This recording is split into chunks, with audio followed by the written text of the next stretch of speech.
काय कसलं पॅकिंग? ठरलंय माझं, मी गावाला परत जाणार. हे बघ, हट्टीपणा करू नकोस.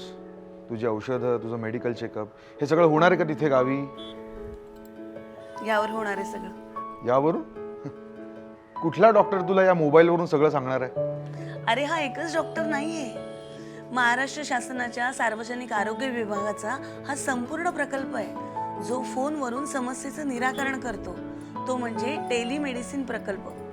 अरे दीपक, आपल्यासारख्या दुर्गम आणि ग्रामीण भागात राहणाऱ्या रुग्णांना फोनवरून आणि व्हिडिओ कॉन्फरन्सिंगद्वारे तज्ज्ञांचा सल्ला घेता येतो आणि त्यासोबत निदान आणि उपचारही केले जातात. दुर्गम भागात राहणाऱ्या परिचारिका, वैद्यकीय अधिकारी, तंत्रज्ञ यांना व्हिडिओ कॉन्फरन्सिंगद्वारे वैद्यकीय शिक्षणही दिलं जातं. आरोग्याची दक्षता, राज्याची सुरक्षितता.